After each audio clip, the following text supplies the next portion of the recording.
All right, the Irish under-21s coach Keith Andrews is standing by to chat about Ireland's draw with Italy last night in front of a record crowd in Tallaght. First of all, Stephen Kenny on the Troy Parrott red card. I thought it was quite harsh, really. I wasn't expecting it. It caught me, I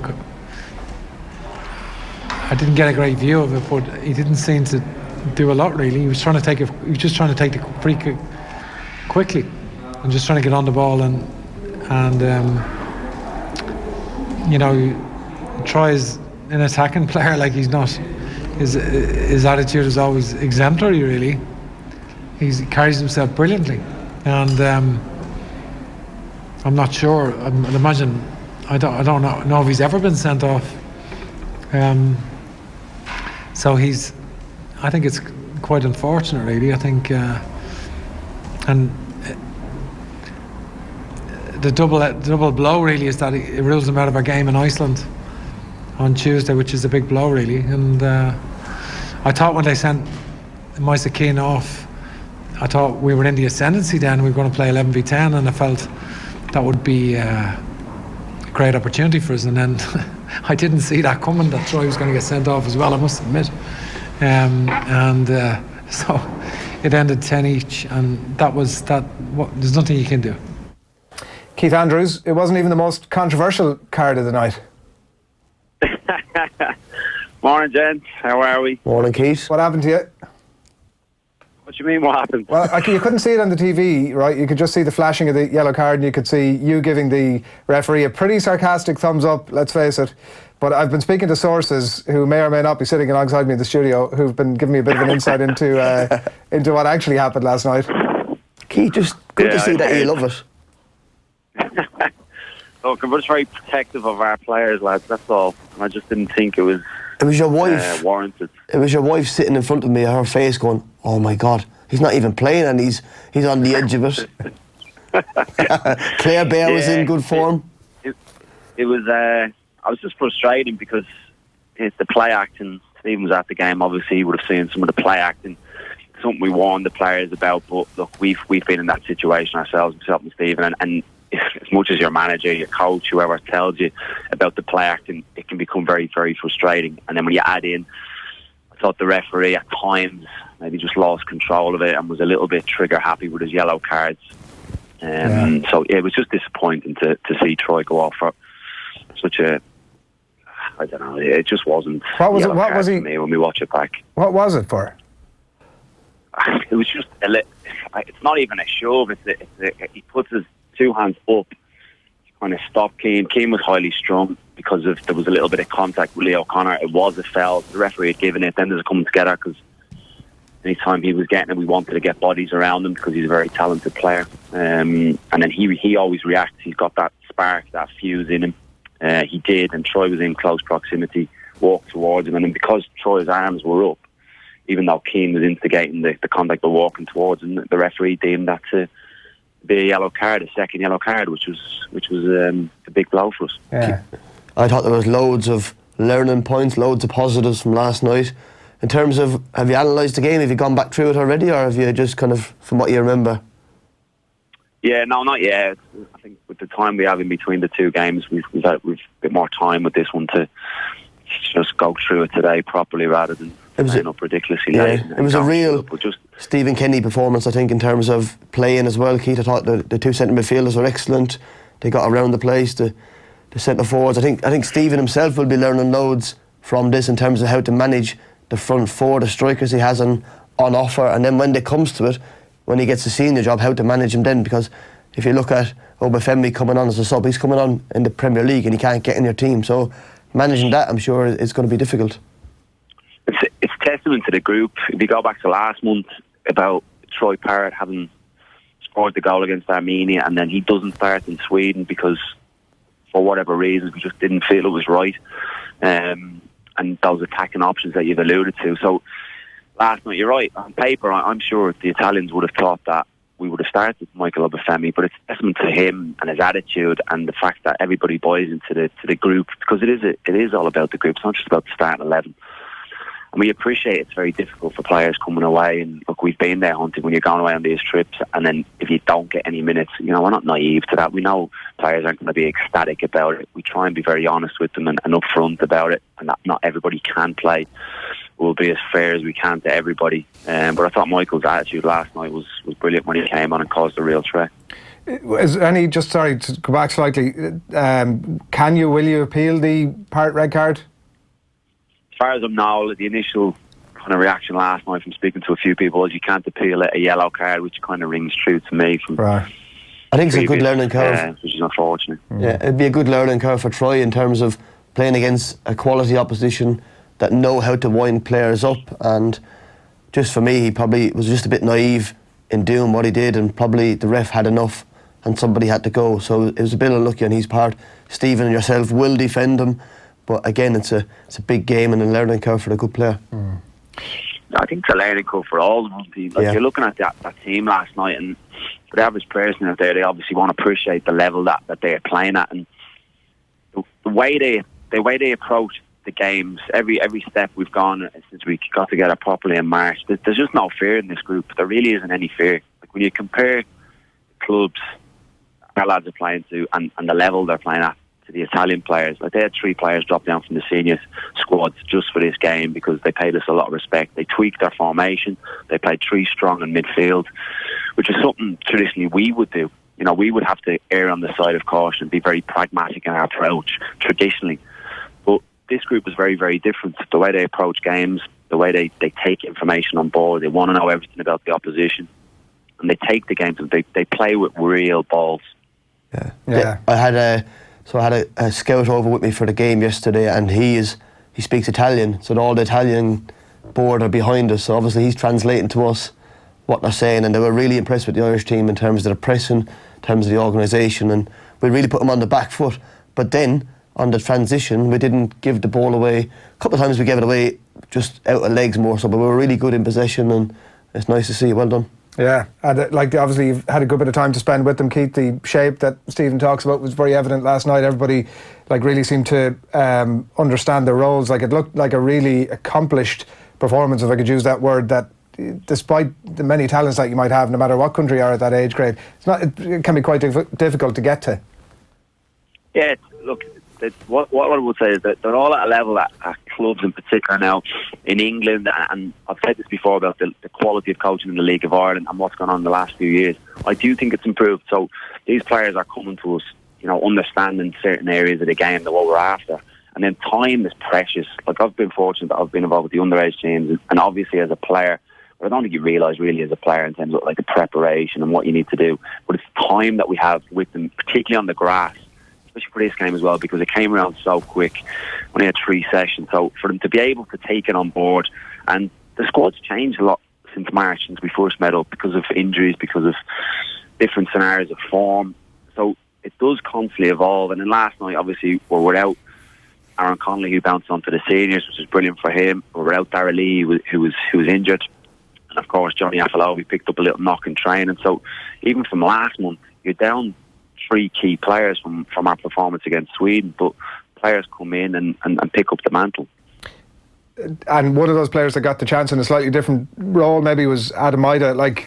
I'm looking at him last night going, Jesus, this guy could really do a job for the senior team, and I appreciate why I know you're going to hammer me now for saying that, and it's easy for people to get carried away, but I suppose patience is a thing. But geez, looking at him last night, it was again a very mature performance from him. Yeah, I think when you go back to March, Adam was the striker. I think he knew he was the number one. When you're looking at now with Johnny Afalobi coming in after the success he had with the under-19s in the Euros and getting a move to Celtic, there's a challenge there for him. And of course, we know that Aaron Connolly could have played there, Troy Parrott can play there, or Michael Obafemi. So there's real competition in those areas. And Adam's a player that I've worked with before with the 16s and 17s. I've got a lot of time from. I think his natural talent is fantastic. And I think he showed last night how good he can be. I thought it was his best performance for us in a green shirt. I really did. I thought the way he held the ball up, the way he ran in behind and stretched their defence.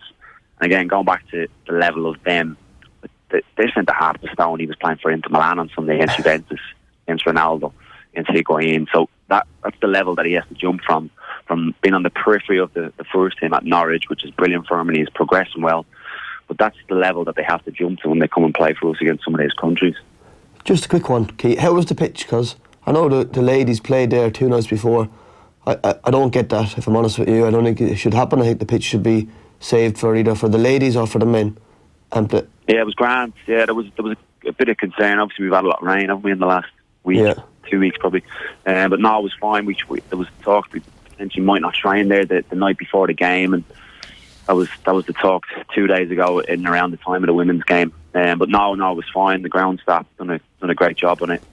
So no, there was no issues at all with what's happening now with this team, and there was a record crowd at it last night, and obviously it was live on the telly as well. Like, everybody's getting very excited about that team and what they might achieve, and obviously Iceland to come next week and in a great position in the group. But I think more than that, like the future of Irish football, it's a huge amount of pressure for like the coaching team, who obviously at least some of whom are transitioning up the grades soon, and for that group as well. Yeah, look, Adrian, you obviously, I worked with you closely for a year plus, didn't I? And even when I wasn't involved with the FAI, I would have been saying, I'm sure you'll back me up on this, that the level of quality that we have got, the players, it was a bugbear of mine where certain managers would go for the quality that we have. But I'd seen at close quarters, obviously players with the senior ones, and then at the underage ones, I'd experienced exactly what we had coming through. And I had so much faith in all of the players. And the work that has been done, there is a natural progression of how they kind of develop as players and as teams through the age groups, and if they're good enough, they go up and play a year above, etc. And that's probably what we've done with the 21. So look, the future is very, very bright for us. I have to say that, but they have to develop at club level. That's the key. Like, we're giving a lot of these players a platform to play for our teams. We don't always judge it on how well they do for their clubs because we've got a lot of belief in them. But there has to come a certain stage where that then bears the fruit of first team action, and they have to go and stamp the claim and start performing a career in England or wherever that may be. And I've no doubt they will, because the belief and the confidence that they're getting from this journey, I think will no doubt kick them on. Yeah, the centre-backs are a good example of that. Both of them are not playing regular. I'd seen Darragh O'Shea play for the 23s the week before, where it was way too easy for him. He couldn't go out on loan. I don't think they allowed him to go on loan. There would have been plenty of takers, I'd imagine. And then adapting to the international game without playing at a good level is not easy. But last night they were excellent, to be fair, I thought. Yeah, okay, where do you go? It's difficult, isn't it? Like, we've been in that position where, you know, we're coming in and maybe haven't played for our club for the month before we meet up, and it's difficult. So it's always on your mind at club level where, okay, I know I've got a game for Ireland in 2 weeks, 3 weeks, whatever it is. I need to be fit as I can, even if I'm not playing first team football, because you can't always have control of that, obviously, because your club manager dictates that. So I think it's testament to them that the fact that they come in and they're in great nick, they're in great shape, they're sharp, they realise what's at stake. And of course we've got Nathan Collins in the equation now, who's come in and been brilliant. And then there's ones that are playing and not in the squad, Keith, isn't that right? We won't go there, Keith, don't worry. Love you. He's got his agent's head on now as well. No, it's popped up every now and then this morning already, don't worry about that. And obviously, so on to Iceland Tuesday night, and then they are obviously playing Sweden tomorrow themselves in a good position. We'll keep a very close eye on that. Some suggestion that Aaron Connolly might play tomorrow or on Tuesday. Is he good enough, ready for it? Yeah, look, I think anybody that's seen that the Premier League action last weekend, I think would suggest he's ready. He's ready to be involved. You know, that's the plan. The plan is to get as many of these young players through, and of course it's a blow to us for that single game or this double header, because we lose someone who's very, very talented. Has been key to us. But all the talk is, will he play? Will he come on? I'd be amazed if he doesn't come into the equation. I know James McLean has been carrying a knock, hasn't he? Whether he'll be all right or not. Obviously, Aaron is an option from the left, but he is a centre forward, so it will be a big ask, I think, to throw him in right from the off as the focal point if it was a one striker. But look, he's never kind of he always surprises me. Whenever you think, is he going to do this? Like, even playing from the left, he just takes it in his stride. He's got that type of mentality. He's a winner. He's driven. He wants to succeed. He's ruthless in his thinking. And So yeah, I would not be surprised if he starts, if he comes on, makes a real splash, whatever it may be. But I think we'll see him in make his debut over the next few days without a shadow of a doubt. Yeah, the Robbie Keane comparisons are made sort of ad nauseum. Stephen was saying maybe a bit earlier on he might be a bit more in the Wayne Rooney mould, as somebody who's seen him up close in a way that most of us haven't. What's your take? Yeah, he's very different to what we've had, really. Not quite a Robbie Keane type player. I think one aspect that Aaron has is his explosiveness, and I think you're seeing that with Alderweireld the other day. The fact that he can spin into channels and he's so direct. There's a lot of players that are playing on the periphery of the game. He wants to play in areas where it hurts the opposition the most, and by that I mean getting into areas to score goals. Even when he plays in a wide area, he never played left wing as such for us. He kept his width at times, and we tried to work him the ball so we could get in 1v1 situations and really hurt the opposition. But I think the way he plays, he's still 19. He's going to evolve. I think he's at a club which I've been at, and I like the hierarchy there, and I like the new manager that's gone in. I love the way they're playing, so that's going to help him. That's going to develop him, and I think he's going to be a huge asset for us for God knows how many years. Sounds good. Long may it last. Promising the one thing I would say is these four or five strikers we have coming through are all going to go through levels of dip. It's important then we don't hammer them or we don't kill them off. They're going to have stages as a young career where Adam Ida's going to have a bad game. But we showed last night his quality. Troy Parrott's going to get sent off. Let's not kill him about it. Learn from it and move on. And it's exciting times and let's go with it. Yeah. You couldn't bring Troy Parrott into the... I mean, it's too late to bring him in now. It just struck me there you could actually... if he's bring him in, yeah. Well, it might not be a bad option just to have him in the training ground, in the round to sample the atmosphere of the senior squad. Yeah. Without Robbie putting an arm around him, he seems to have an arm around all the strikers, which in a way is not a bad thing. He's too busy getting involved, is Robbie, to be...